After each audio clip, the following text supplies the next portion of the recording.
আসসালামু আলাইকুম, আমি তনু। আমরা আজকে পড়ব যে আমরা গত ভিডিওতে পড়ছিলাম কি কনফরমেশনের কিছু ফর্মুলা। এই ফর্মুলাতে আমরা সহজ প্রজেকশনটা আগের দিন একটু আমি দেখাইছিলাম। আজকে আমরা সবচাইতে গুরুত্বপূর্ণ যে প্রজেকশনটা রয়েছে নিউম্যান প্রজেকশন, এটা আপনাদের বইতে বেশি পরিমাণে দেওয়া রয়েছে, অর্থাৎ কোশ্চেন সলভিংয়ে আপনাদের এই নিউম্যান প্রজেকশনটা সবচাইতে বেশি ইউজ করা হয়েছে। আজকে আমরা এই নিউম্যান প্রজেকশন সম্পর্কে ভালো করে জানবো। অর্থাৎ নিউম্যান সাহেব এই যে কনফার্মেশন নিয়ে কিভাবে চিন্তা করেন সেই চিন্তাটা আপনাদের সাথে আমি শেয়ার করতে চলেছি। আর আপনারা যদি ভালো করে মনোযোগ দিয়ে দেখেন তাহলে আপনারা বুঝতে পারবেন এবং পরবর্তীতে আপনাদের যে সলভিং ক্লাসগুলো রয়েছে, যেমন ইথেনের কনফার্মেশন, তারপরে হচ্ছে এনবিউটেনের কনফার্মেশন, এগুলো অনেক সহজ হয়ে যাবে। আর আমি ভিডিওগুলো সব প্লে লিস্ট আকারে রাখছি, আপনারা আশা করি আপনারা যদি পার্ট ওয়াইজ দেখেন তাহলে আপনাদের জন্য খুবই উপকার হবে। একসময় এই কনফার্মেশন টপিকটা আপনাদের সহজ মনে হবে।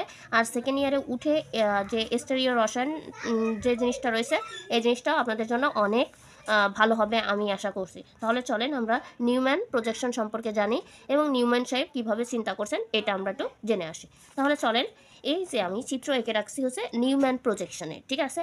এখন নিউম্যান সাহেব কিভাবে এটা কল্পনা করেন, চিত্রটা যে কীভাবে হলো সেটা আমরা একটু দেখার চেষ্টা করি, ঠিক আছে। আমরা গত ভিডিওতে দেখছিলাম কি হচ্ছে সহজ প্রজেকশন, আজকে আমরা দেখবো হচ্ছে নিউম্যান প্রজেকশন। এখন দেখেন নিউম্যান সাহেব কী করেন, এই যে আকৃতিটা খেয়াল করেন, উনি একটা কার্বনের সাথে কার্বনের উপর আরেকটা কার্বন এইভাবে বসে তারপরে চিন্তা করেন, ঠিক আছে। করে তারপর ইনি কী করেন, এইভাবে ঘোরাইতে থাকেন। যদি আমরা 60 ডিগ্রি করে ঘুরাইতে থাকি, ঘুরাইতে ঘুরাইতে যখন 120 ডিগ্রি হয়ে যায় তখন আমাদের ইক্লিপস চলে আসে, আর 60 ডিগ্রিতে কী হয়, স্টাগার্ড হয়ে থাকে, ঠিক আছে। এখন দেখেন এই যে আমার এখানে এই একটা কার্বন এবং নিচে আর একটা কার্বন আছে, তাহলে এটা আমাদের ফ্রন্ট কার্বন আর নিচে আছে ব্যাক কার্বন। অর্থাৎ আমি যদি এই যে এই বন্ধনটা খুলে দিই তাহলে খেয়াল করেন, এ দেখেন এটাকে যদি আমি ধরি কি, এটা আমরা ব্যাক কার্বন করে ধরি আর এটা হচ্ছে ফ্রন্ট কার্বন। এখান থেকে একটা কার্বনকে সবসময় আমাকে কি রাখতে হবে, সবসময় একটা কার্বনকে স্থির রেখে আর একটা কার্বনকে ঘোরাইতে হবে, ঠিক আছে। তাহলে মনে করেন এই যে ব্যাক কার্বনটা আমি সবসময় স্থির রেখে ফ্রন্ট কার্বনটা ঘোরাবো, ঠিক আছে।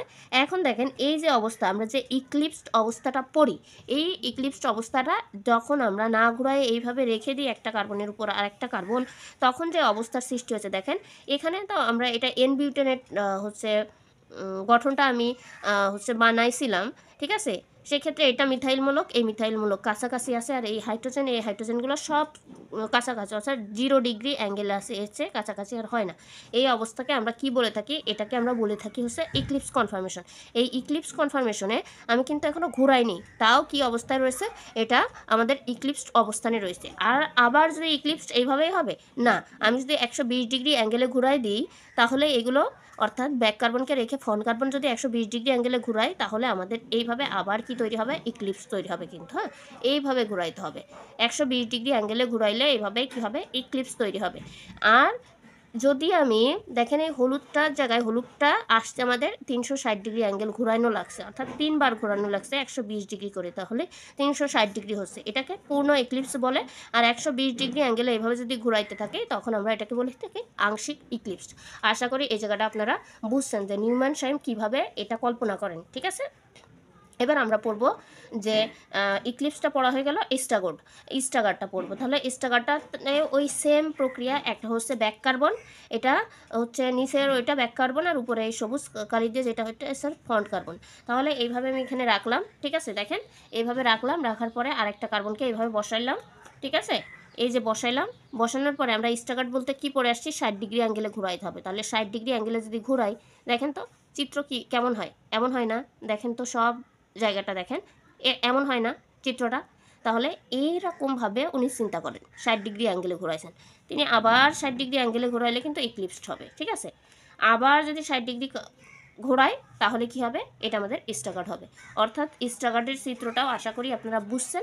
নিউম্যান সাহেব কি করেন, একটা কার্বনের উপর আর একটা কার্বন বসিয়ে এইভাবে চিন্তা করেন, চিন্তা করে দেখেন যে চিত্রগুলো এইভাবেই তৈরি হচ্ছে। আর এই যে কনফার্মেশনটা, অর্থাৎ নিউম্যান প্রজেকশনের যে কনফার্মেশনগুলো এটাই আপনাদের সবচেয়ে বেশি ইউজ হবে। কখন? যখন আমরা এনবিউটেনের সলভ করতে যাব, এই চিত্রটা এবং এর বিভব শক্তির যে বিষয়গুলো এগুলো নিয়ে আমি ডিটেলসে আলোচনা করব। আশা করি আপনারা আমার পাশেই থাকবেন এবং আমাকে উৎসাহ দিবেন এমন ভিডিও বানানোর জন্য। আর আশা করি যে এই নিউম্যান সাহেব কীভাবে ইক্লিপসটা কল্পনা করছেন মানে চিত্রের মাধ্যমে সেটা আমি দেখাইতে পারছি, এবং স্টাগারটা কিভাবে কল্পনা করছে, চিত্রটা কিভাবে আসলে এটাও আপনারা আমি দেখাইতে পারছি। আপনারা আশা করছি আপনারা বুঝছেন। ঠিক আছে, তাহলে আজকের ভিডিও এই পর্যন্তই। আপনাদের সুস্বাস্থ্য কামনা করে ভিডিও শেষ করছি। আসসালামু আলাইকুম।